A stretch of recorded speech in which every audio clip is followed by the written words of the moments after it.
My husband was always kind to everyone, and my parents loved him too. I have a sister who is very focused on her career. My husband got along well with her, even though she was always busy with work. But recently, his job got much busier. He started coming home late and working on his days off. It seemed like he was in charge of a team and couldn't stop checking his phone because he needed to stay in touch with them. Looking back, people might have thought something was off, but I didn't suspect anything. I was just worried about my husband's health.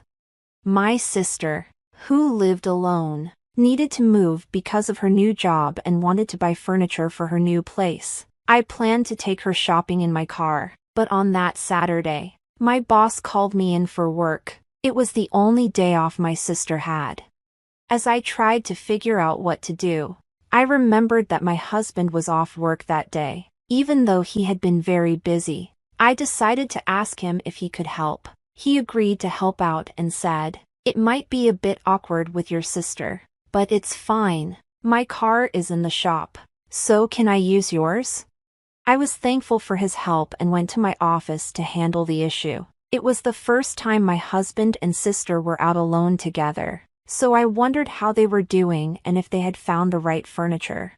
After finishing up at work, it was dark, and I pulled out my phone to arrange a dinner with my husband and sister. That's when I got a call from an unknown number. "Hello, am I speaking to John's family?" It was a stranger. "Yes, I'm his wife. This is the police. Your husband has been in an accident." A police officer called to tell me that my husband's car had crashed and both he and a woman passenger were unconscious. I don't remember much about what I did after that, but I rushed to the hospital. I gave my name to the emergency receptionist and was taken to the ICU. Through the glass, I saw my husband hooked up to tubes and covered in bandages. I was very worried about him. My mother came from far away, and we spent a tense night together. The police then gave us details about the accident. They said John was driving on a clear road when another car ran a red light and hit him. The other driver was also badly hurt and was in the same hospital. The driver claimed that John's car seemed to be acting oddly before the crash, and the police were looking into whether my husband might have fallen asleep while driving. A few days later, my husband and sister woke up, and the doctors ran some tests. My mother and I were told that while they wouldn't die, they would likely have some disabilities. Even so, we were relieved they were alive and hoped they'd improve with rehab. We didn't tell them about the possible disabilities and focused on keeping their spirits up. My mother looked after my sister, and I took care of my husband. At first, my husband was in shock and felt unwell. He worried about the trouble he caused for me, my mother, and my sister. Over time, though, he began to change. Frustrated by his leg that wasn't working properly, the hospital treatments, and having to quit his job, he became increasingly irritable and couldn't manage his frustration. I kept visiting the hospital because I wanted to support my husband and understood how he was feeling. One day, a police detective came by and told me he found out something about the accident. It turned out that the brake oil in my car had leaked, which might have caused the car to act up before the crash. The woman who hit my car was also in bad shape, and her mother came to apologize. It was the first time I met her. After that, my husband's anger towards me increased. He was upset that I could move around while he couldn't and was annoyed that I wasn't at the hospital all the time due to my work. He started bossing me around, getting angry if I didn't meet his demands, throwing things, and complaining about his hospital room. He even complained when I went out to buy lunch for myself. His demands kept getting worse.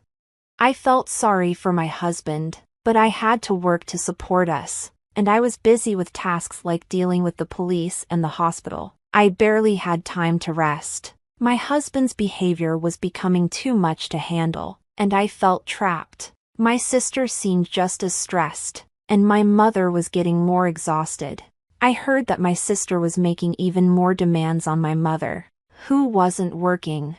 When I couldn't be at the hospital, Both my husband and sister heard that they might remain paralyzed even with rehab. My sister then said, "I heard your car was leaking brake oil. You were supposed to maintain your car. Because of this, I can't work or recover, and Mom is upset. Your husband is in a bad state too. You're responsible for taking care of us for the rest of your life."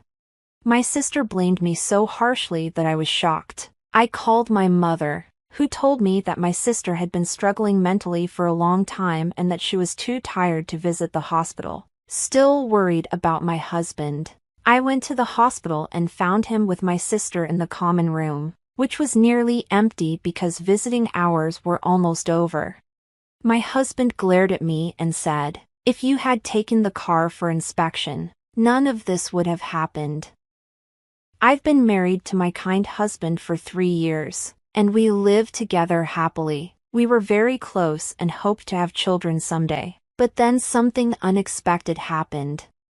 My sister added, "You're the reason we're in this situation. The insurance will cover it, but you'll have to take care of us for the rest of your life. Don't forget that." Hearing this, I felt something snap inside me. "Since when have you become so close to my sister?" "What do you mean?" I asked. "You don't visit often, and your mom told your sister she could stay for a while. Since neither of us can leave or walk, why shouldn't we talk to your husband?" It felt like my husband and sister were teaming up against me. "I know, right?" I said, trying to be sarcastic. "You guys hadn't seen each other for a long time before the accident, right?" "What are you talking about?" "I'm talking about you taking care of us." My husband ignored my question, and my sister didn't even look at me but nodded in agreement when my husband said she would be taken care of for the rest of their lives. I didn't really expect an answer, but I kept asking, hoping they might understand how I felt. "I wonder if the person whose car hit you is getting better now," I said. "How would I know?" she snapped. "She ran a red light. It's unbelievable."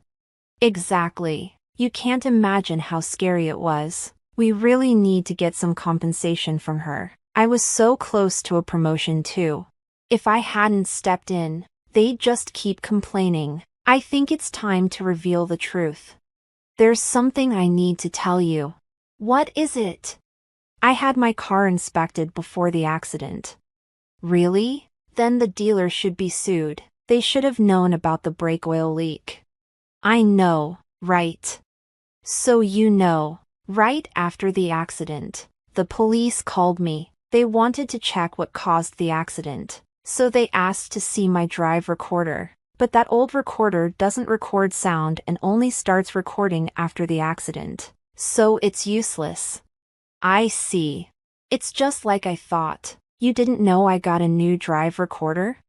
My sister looked surprised. What? I also installed a camera inside the car. Her face went pale. You know, new drive recorders start recording with even a small shake of the car. The police contacted me and said they saw the data.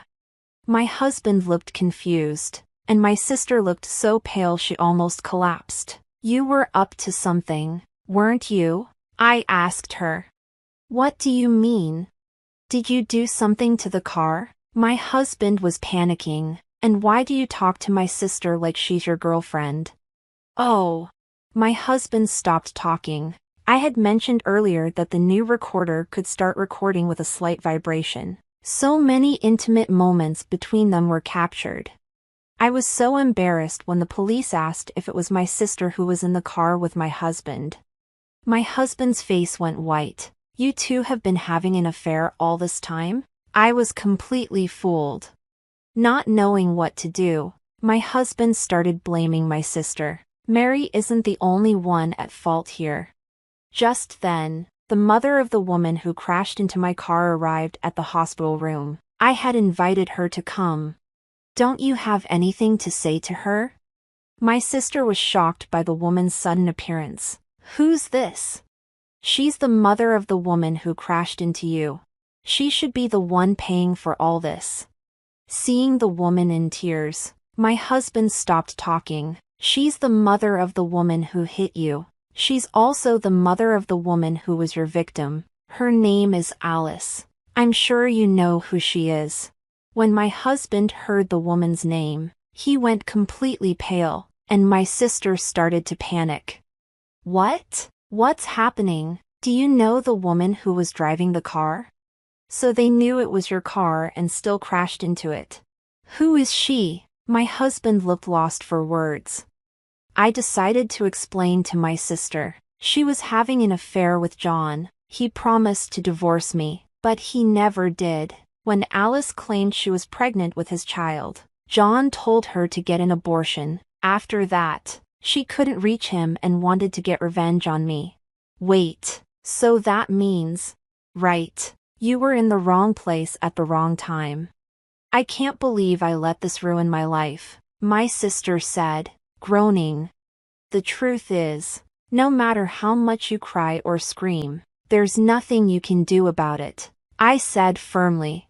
Oh, so this didn't happen to an innocent person, I continued, pouring out all my feelings. You were having an affair with Mary, who was trying to hurt or even kill me by messing with my car's brake oil, but she ended up getting into an accident herself. I'm the real victim here.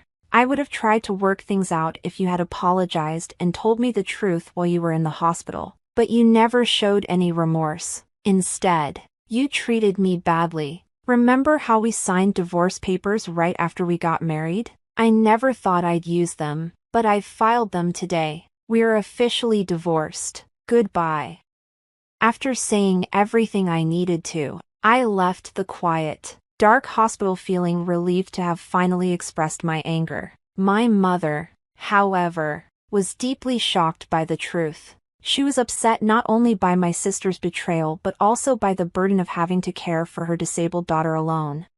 Even though I had cut ties with John and Mary, I couldn't leave my mother to handle everything by herself. So, I spoke with the person responsible for the accident, apologized, and asked her to provide compensation to my sister to help ease my mother's burden. 2 years have passed since then. My husband and I are divorced, and I'm living alone. Our divorce surprised my coworkers since John and I were seen as a close couple. Afterward, many men started approaching me for advice. I thought it was just a phase where divorced women seem more appealing to men, but I still had my ex-husband in my mind and couldn't bring myself to date anyone. Instead, I focused on my career. I studied hard for a certification exam and joined an online business school that I could attend after work. I never thought I'd be interested in something like this when I was married, and I never envied my sister's career. But here I am, aiming for a career myself. Life is strange, I thought.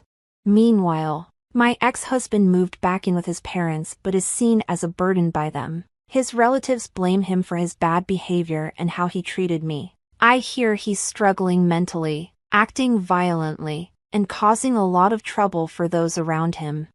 My sister also moved back in with our parents but ended up mentally ill and self-centered. My exhausted mother used my sister's savings and the accident compensation to put her in a care home. She asked me about it first, and I didn't have any objections, so I told her to do what she thought was best. If I hadn't realized what was happening at that time, I might have been stuck taking care of both of them forever. I never wanted that.